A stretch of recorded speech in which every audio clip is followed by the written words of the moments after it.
Okay, तो देखो integration का जो कंसेप्ट है तो वो हमको समझना है. Basically if suppose derivative, suppose d by dx of some function like suppose f, it is suppose g, ऐसा है सपोज. ठीक है, तो हम क्या बोल सकते हैं कि f का डेरिवेटिव g है, मतलब उसको हम लिख सकते हैं कि integration of g with respect to dx will be f actually. ये कंसेप्ट है. ठीक है, मतलब definition of integration is this only. इसी डेफिनेशन पे इंटीग्रेशन पूरा टिका हुआ है. For example we know already that the derivative के अंदर बहुत सारे फॉर्मूले हैं, जैसा कि derivative of x raise to 2 is actually 2x, right? Okay, so what can we say in terms of integration? So integration तो of फिर 2x integration of 2x into dx is equals to x square. x square simply. तो इससे भी आगे जाके ये 2 जो है वो वैसे भी कांस्टेंट है. It can be taken out from this integration sign. So we can just say that x into dx is equals to x square. X square, right? So if we just want to find out the integration of x into dx only, then it will actually be x raised to 2 upon 2. In the same way, we can say that the integration of x cube is 3x square, right? So integration of 3x square will be x cube. And 3 constant out, shifted to that side, so becomes in the x denominator. into So dx is equals to x cube upon 3. Correct. So x square dx का integration बनेगा x cube upon 3. And if we just do this for n in general, then we can just obtain that x integration n of plus 1 upon x n plus 1 upon 3. I mean n. So, yes, so x raised to n plus 1 upon n plus 1. ये formula जैसे बना हुआ है, same वैसे ही बाकी सारे भी फॉर्मूले बने हुए हैं जो ऑलरेडी तुम्हारे टेक्स्ट बुक के अंदर उसका लिस्ट पूरा दिया हुआ है, वो तुमको लर्न करने है प्रॉपर. ठीक है, वो तो सिंपल बात है. बट डेफिनेशन समझा ठीक से. डेफिनेशन क्या है? एंटी डेरिवेटिव मतलब इंटीग्रेशन. तो इंटीग्रेशन का मतलब सीधा होता है it is a anti derivative, simple. Okay, yes. अभी देखो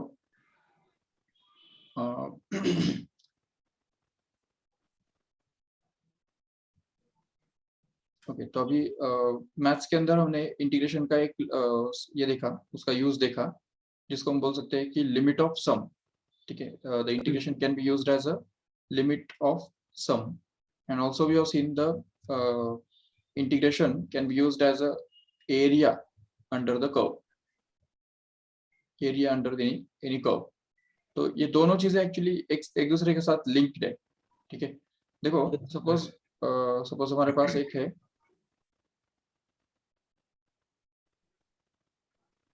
सपोज एक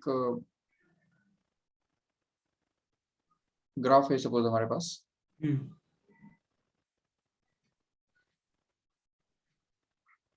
ऐसा एक ग्राफ है. ठीक है, अभी इसमें सपोज हमको ये एक पॉइंट है ए सपोज, और ये दूसरा पॉइंट है बी सपोज, और ये ग्राफ जो है वो y with respect to x है. मतलब y और x के बीच में कुछ रिलेशन ही है, कुछ ना कुछ रिलेशनशिप है, जिसकी वजह से ये उसका ग्राफ बना हुआ है. ठीक है, अभी मान लो कि x इक्वल टू a से लेके b तक अगर हमको इस ग्राफ के नीचे का एरिया ढूंढ के निकालना है, एरिया, तो हमारा स्ट्रेटेजी क्या होगा? हमको इस a से लेके b तक का जो इंटरवल है, इसको हमको डिवाइड करना पड़ेगा. सपोज कुछ नंबर ऑफ पार्ट्स में हम डिवाइड करते हैं इसको. सपोज ये 1 2 3 4 5, तो ये इस तरह से 6 पार्ट्स में उसको हमने डिवाइड कर दिया. तो देखो इस तरह से ये उसका ये वर्टिकल लाइन, ये दूसरा लाइन, मतलब अभी देखो ठीक से यहाँ पे y जो है वो वेरिएबल है. तो y का वैल्यू यहाँ पे कितना है, a पॉइंट पे कितना है, उसको हम बोलेंगे सपोज y0. ओके, फिर यहाँ पे जो y का वैल्यू यहाँ पे कितना है, इसको हम बोलेंगे, इस पॉइंट को हम बोल सकते हैं a1. तो वहां पे उसका जो वैल्यू है वो बनेगा y1.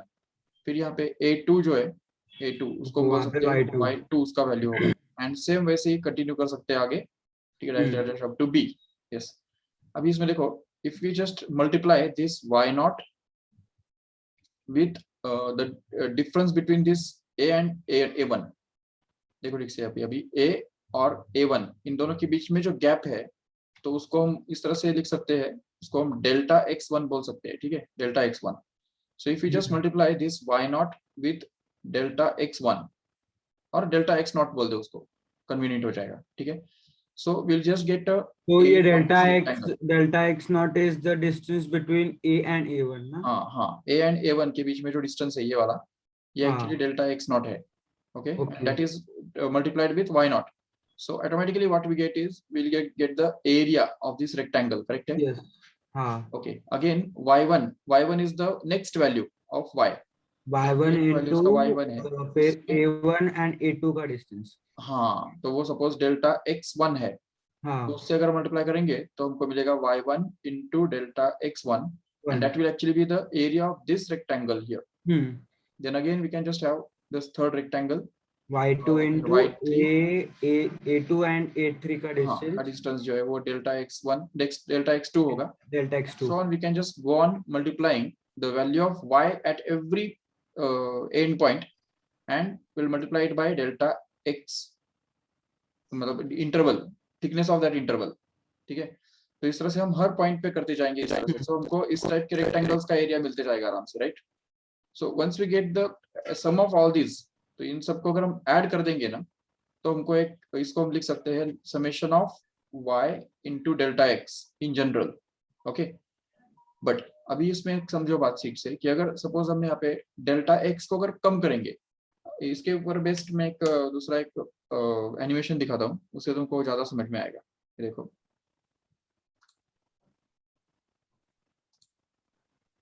यस, ये देख पा रहे हो? हाँ. ओके, अभी इसमें तुम देख रहे हो कि ये जो एरिया है, हर एक रेक्टेंगल के नीचे कुछ ना कुछ एरिया है, लेकिन उसमें जो ब्लू कलर के जो ट्रायंगल्स है ना, तो वो ट्रायंगल्स एक्चुअली छूटते जा रहे हैं, ठीक है नहीं? हाँ, अभी इसमें देखो, ये जो n इक्वल टू 10 है, n इक्वल टू 10 का मतलब क्या है? We have divided it in 10 parts. पूरा जो इंटरवल है उसको हमने 10 टुकड़े किए हैं, गिन के देखो, 1 2 3 4 5 6 7 8 9 10, ओके. तो 10 टुकड़े किए हुए, और ये फंक्शन जो है वो ये देखो यहाँ पे है 0.5 x स्क्वायर प्लस 1, ये फंक्शन है, और उसको हम इंटीग्रेट कर रहे हैं. ये देखो इधर यहाँ पे नीचे जो दिख रहा है ना, it is a area. Yes, तो ये एरिया है यहाँ पे, मतलब इंटीग्रेशन हमने कैलकुलेट किया है वो, तो वो इंटीग्रेशन हमको इस तरह से दिख रहा है, वो 10.83333 दिख रहा है नहीं? हाँ, 10.833. तो वो एक्चुअली उसका इंटीग्रेशन है, उसको ही हम एरिया बोल सकते हैं. Yes, okay. अभी सोचो, अगर मैंने ये n इक्वल टू 10 के बदले अगर n इक्वल टू 18 कर दिया, अभी क्या हो गया? 18 पार्ट्स हो गए. हाँ, 18 पार्ट्स में वो डिवाइड हो गया.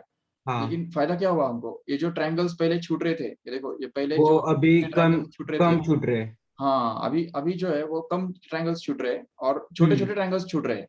मतलब जितना हम ज्यादा लेंगे n को, उतना ही हमको एक्यूरेट मेजरमेंट मिलेगा. ऑब्वियसली ये देखो, ये मैं और बढ़ाते जा रहा हूँ, ये देखो इस तरह से. हाँ, n का वैल्यू जितना जितना बढ़ता जाएगा, उतने उतने वो ट्रायंगल्स जो है वो और छोटे छोटे बनते जाएंगे.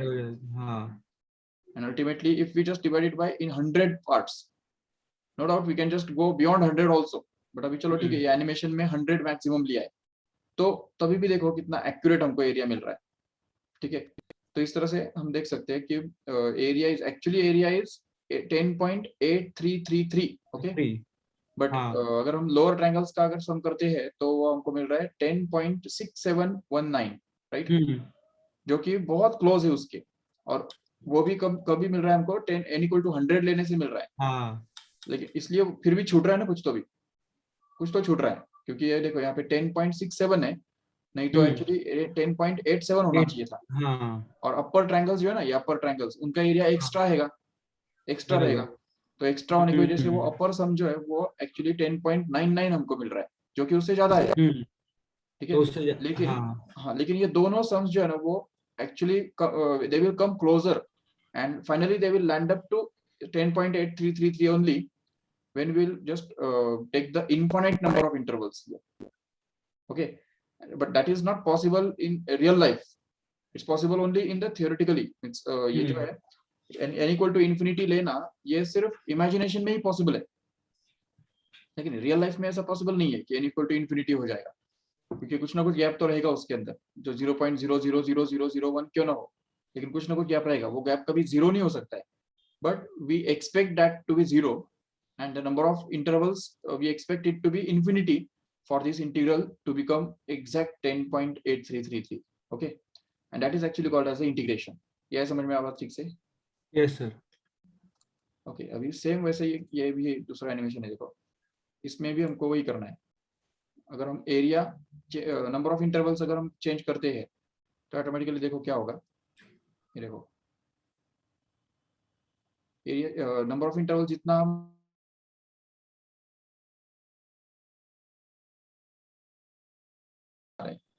and we are going to get a more and more accurate area।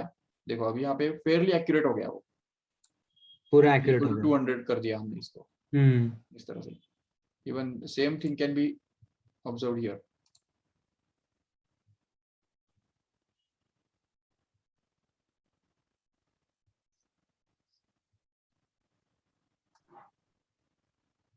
अच्छा नहीं, ये अलग है कुछ, छोड़ो इसको। ठीक है, तो समझ में आया ठीक से कि हाँ sir. Area under the curve and limit of sum, there is a relationship between them, and that is actually carried out by integration. तो जब भी हम इंटीग्रेशन निकालते हैं, मान लो कि सपोज जैसे कल सिखाया था कि integration of suppose x square plus 2 from suppose 0 to 2 या 0 to 3, ये जब हम करेंगे तो इसको हम निकाल सकते हैं आराम से। इसका इंटीग्रेशन कैसे निकालते हैं हमको पता है, एक्स स्क्वायर का होता है एक्स क्यूब बाय 3 प्लस 2 का होता है सिंपली 2x, दैट्स इट। और यहाँ पे 0 to 3 ये लिमिट्स है, तो जब हम 3 डाल देंगे यहाँ पे तो हमको मिलेगा 3 का cube upon 3 plus 2 into simply 3, and then we can just get this, and minus 0 डालने से कुछ फर्क तो पड़ने वाला है नहीं, इसलिए उसको सब्ट्रैक्ट किया नहीं किया एक बराबर। तो फाइनली हमको क्या मिल रहा है यहाँ पे, simply 9 plus 6, and that is going to be actually 15, right? So what is the significance of this 15 here? Can you tell me? 15 के दो सिग्निफिकेंस है। सबसे पहला कि अगर हम सपोज एक ग्राफ ड्रॉ करते हैं जिसमें y जो है हमारा y वो एक्चुअली एक्स स्क्वायर प्लस 2 के बराबर है, y equal to x square plus 2 suppose है, तो उसका ग्राफ कैसा तो भी बनेगा ना, कैसा तो भी, जो भी जैसा भी ग्राफ बनेगा उसका, तो उसमें अगर हम सपोज ये x equal to 0 point select करते हैं जो कि लोअर लिमिट है यहाँ पे, और ये x इक्वल टू 3 पॉइंट अगर सिलेक्ट करते हैं जो कि अपर लिमिट है यहाँ पे, लिमिट है, तो वो अगर हम यहाँ पे ये 3 है suppose lower limit upper limit, तो जब हम integration of x square plus 2 and dx कर रहे हैं, तो इसका मतलब इन शॉर्ट हम क्या करने वाले हैं, we are going to find out the area under this curve from this point 0 to 3 like this. तो 0 से लेके 3 तक उसका ये जो एरिया है ना, ये पूरा ये एरिया हमको इसमें से मिलने वाला है फाइनली। समझा ठीक से, ये उसका एक सिग्निफिकेंस हो गया, this is one of the significance. दूसरा सिग्निफिकेंस क्या है उसका, देखो if you suppose divide this like this, suppose ये इसको हम ऐसे अलग अलग नंबर ऑफ इंटरवल्स में अगर डिवाइड करते हैं, ठीक है, तो यहाँ पे ये जो है ये y1 है, ये y2 है, ये y3 है, and so on up to yn like this, and every y value is actually going to be the x square plus 2 of x value। मतलब ये y1 हमको कहाँ से मिला, ये जो x1 रहेगा तो y1 will actually be equal to x1 square plus 2 here। Similarly y2 will actually be equal to x2 square plus 2 here, where x2 is nothing but this end point here। तो वैसे ये x3 x4 and so on like that। तो हर एक y का जो value है वो हमको इस तरह से मिलने वाला है। तो सर मतलब ये अपर लिमिट जो है वो 3, दैट मींस तो x एक्सिस पे ही 3 होगा ना, वो क्या अपर लिमिट, अपर लिमिट यहाँ पे 3 है तो वो x एक्सिस पे मार्क किया होगा ना 3, तो वही 100% वो x एक्सिस पे ही किधर तो भी होगा बिल्कुल। हाँ तो फिर वो 3 के अंदर ही तो होंगे ना 1 2 3, तो फिर इतना मतलब कैसे आएगा फिर इतना एक्यूरेट, मतलब डेसिमल्स में भी जा सकता है क्या? हाँ 100%। x1 x2 x3 can be decimals also, वही तो मैंने बताया ना तभी लेक्चर में भी कि 1 अभी 0 के बाद क्या आता है बताओ मेरे को। 0.1 हाँ 0 के बाद नहीं तो कोई कोई लोग क्या समझते हैं 0 के बाद आता है 1। 1 it is not the case. Actually real number system में अगर हम देखेंगे ना तो अभी ठीक है इंटीग्रल्स के अंदर हम देख बोल सकते हैं कि 0 के बाद 1 आता है, 1 के बाद 2 आता है, 2 के बाद 3 आता है, बस 0 और 3 के बीच में कितने नंबर्स है, 2 नंबर्स है। हाँ ये इंटीजर में हो गया ना, इंटीजर में we don't want to stay in integers only, we want to go into the real system। तो रियल सिस्टम में क्या होगा देखो, तो उसमें 0 0 और 3 इनके बीच में या 0 और 1 के बीच में भी अगर देखो तो 10 नंबर्स भी आ सकते हैं, 100 नंबर्स भी आ सकते हैं, 1000 नंबर्स भी आ सकते हैं, जितने चाहिए उतने नंबर्स आ सकते हैं। सो थियोरेटिकली हम क्या कर रहे हैं यहाँ पे, we are going to take x1 x2 x3 as a sample only, okay, so that we can just understand that this y1 will be corresponding to x1, y2 will be corresponding to x2 only, y3 will be corresponding to x3 and so on like that। तो अभी यहाँ पे इसका दूसरा significance मैं बताता हूँ कि if suppose we take this y1 and multiply with the interval x1 और x2 के बीच में जो इंटरवल है उसको सपोज हम डेल्टा x1 बोल देते हैं, ठीक है, उससे मल्टीप्लाई कर दिया तो वो क्या बनेगा हमारा, इस रेक्टेंगल का एरिया बन जाएगा, ठीक है ना, ओके। प्लस अभी y2 को हम मल्टीप्लाई करेंगे इस x2 और x3 के बीच में जो इंटरवल है तो उसको डेल्टा x2 बोल सकते हैं, उससे and so on we can just do this and continue it up to yn last. So ये जो पूरा सम मिलेगा हमको उसको हम summation of y into delta x ऐसा बोल सकते हैं कि नहीं शॉर्ट में। हाँ सर, ठीक है, बट अभी ये सम जो है वो कभी भी एक्यूरेट नहीं बनेगा, ठीक है, कभी भी एक्यूरेट हमको नहीं मिलेगा ये सम। If we just take the limit of this sum as delta x tends to 0, if we go on making this delta x very small and so small that it will just get vanished, then this will be actually integration of y into dx, and that is from 1 to 3। ये जो integration of y into dx from 1 to 3 है, इसका significance क्या है actually, the limit of sum of the product of every value of y here and the interval next to it। okay, नींद आ रही क्या? नहीं समझ रहे। तो basically it is a limit of sum of every value of y and the interval next to it। समझे ठीक से, वर्डिंग ठीक से समझे। it is the limit of sum of product of what, y every value of this every value of this graph and the interval next to it। Okay, interval next to it मतलब y1 का next interval कौन सा है, delta x1, y2 का interval next interval delta x2 and so on like that. तो हर interval का next, हर point का next interval जो होगा उसके साथ उसका प्रोडक्ट लेते जाना और उसका सम करना और उसका लिमिट लेना, इससे हमको इंटीग्रेशन मिलता है। This is the significance of integration. ठीक है, ये कंसेप्ट।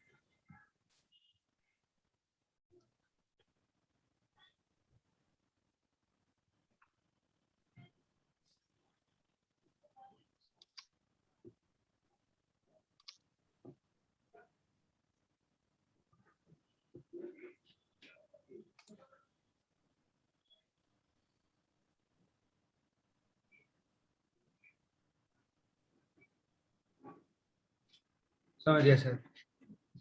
और बाकी फिर फिजिक्स में जो एप्लीकेशंस है तो वो तो अभी कल भी हमको करने ही है डिटेल में, बट उसमें वही कि कोई भी वेरिएबल जो होता है वेरिएबल, तो उसका जैसे एग्जांपल मैंने बताया था ना आज लेक्चर के अंदर कि मान लो कि एक सर्किट है, उसके अंदर करंट जो फ्लो हो रहा है वो इस तरह से दिया हुआ है t² + 1 सपोज। हाँ, ठीक है, इस इक्वेशन से करंट निकल रहा है। इसका मतलब अगर हम कोई टेबल बनाते हैं इस तरह से, देखो एक ऐसा टेबल बना सकते हैं इस तरह से जिसमें मान लो कि 0 इंस्टेंट पे करंट कितना होगा बताओ, t 0 इंस्टेंट पे मतलब इनिशियली करंट कितना होगा, इनिशियल करंट t मतलब क्या है, टाइम है ना। हाँ, तो टाइम t = 0 तो 0² + 1। हाँ मतलब वो 1 हो गया कि नहीं। हाँ So in this way we can just have this 1 1. ampere current will be flowing at that instant, right? Okay, अभी सोचो कि after 1 second current कितना होगा? 2. अरे हाँ हाँ 1 2 right. अच्छा, after 2 seconds how much current will be flowing? 2 to the 4, 4 plus 1, 5. 3 seconds. 9, 10, We can just continue this. 17. Okay, अभी इसमें देखो करंट जो है करंट टाइम के हिसाब से बढ़ रहा है, ये देख रहे हो यहाँ पे? हाँ. But it is not increasing linearly, ये भी देख रहे हो ठीक से? लीनियरली मतलब प्रोपोर्शनली नहीं बढ़ रहा है, प्रोपोर्शनली। जैसे यहाँ पे देखो जब 0 था तो 1 था, जब 1 बन गया तो 2 बन गया, मतलब 1 से इंक्रीज हुआ।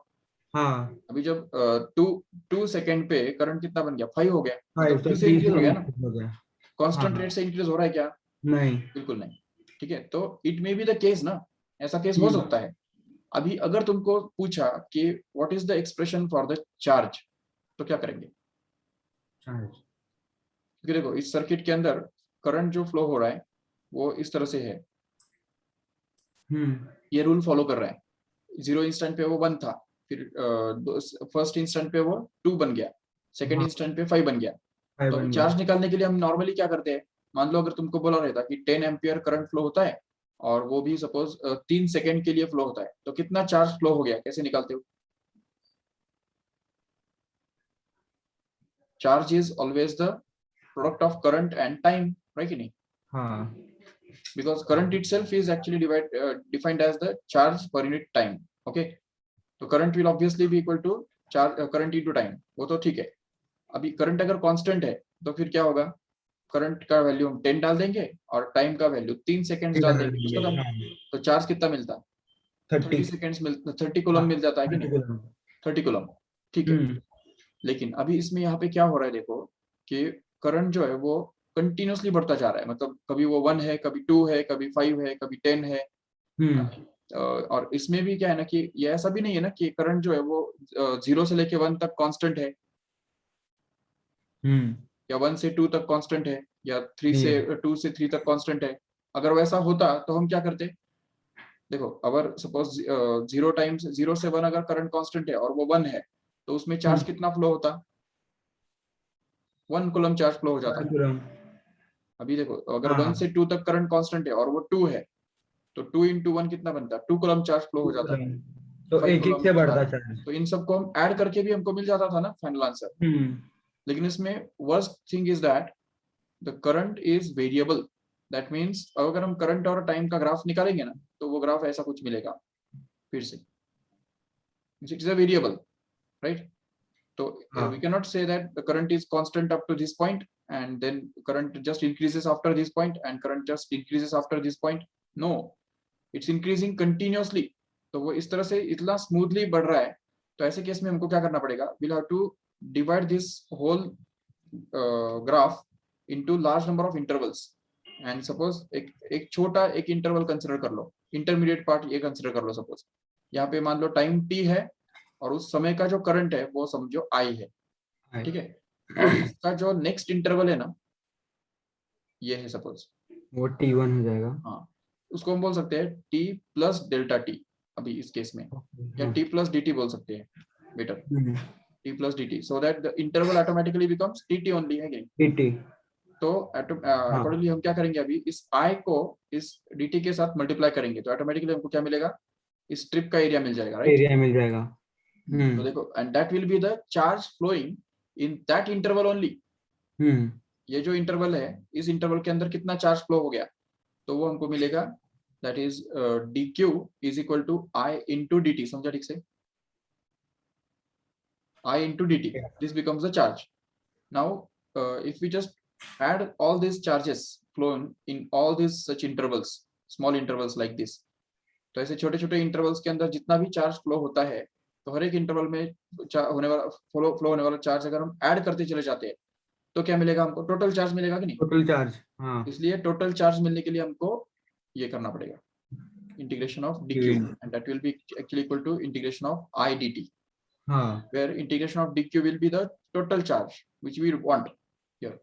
and integration of I dt will be actually found out to be, अभी उसमें हमको I का वैल्यू पता है t t square square plus +1 है, 1 तो वो हम अगर यहाँ पे डाल देंगे तो t square plus 1 +1 into dt। तो इसका इंटीग्रेशन हमको अभी पता है कैसे निकालना होता है। टी स्क्वायर का इंटीग्रेशन होता है t³/3, राइट, प्लस हाँ 1 का बराबर integration simply t, t and this will be the formula for charge, plus c is a constant of integration। ठीक है, we don't know the initial charge whatever it may be, that will be added here, ठीक है। तो इसलिए हाँ फिर यहाँ पे बराबर ये चार्ज का फॉर्मूला हमको मिलता है। और अगर सपोज हमको चार्ज निकालना है from suppose some particular point, suppose 0 to 10 seconds के अंदर का चार्ज अगर निकालना है, 0 to 10 सेकेंड में कितना चार्ज फ्लो हो गया, तो हम लिमिट अप्लाई कर देंगे इधर, ये 0 हाँ और यहाँ पे 10 हो जाएगा, बस खत्म। और अभी इसके बाद हमको पता है कैसे करना होता है, इसमें हाँ लोअर लिमिट 0 और अपर लिमिट 10, 10 ऑटोमेटिकली वो क्या बनेगा 10 का 10 क्यूब मतलब 10 का cube plus 10 1000 3 plus 10, that will actually be 1030 upon 3 what it may be, जो भी होगा वो आंसर बन हाँ जाएगा, दैट्स इट। तो इस तरह से हम उसको फिजिक्स के अंदर यूज कर सकते हैं। ये हमको एक्चुअली कल के लेक्चर में भी और डिटेल में करना है, लेकिन इंटीग्रेशन का जो कंसेप्ट है वो यही है कि you have to find out the limit of sum and it can be used as a find out the area also, area निकालने के लिए भी यूज कर सकते हो उसको।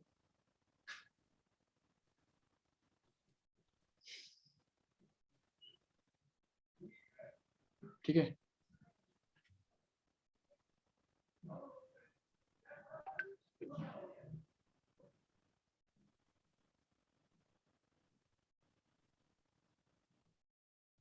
और कुछ? नहीं सर, बस इतना ही था। Okay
So can I leave?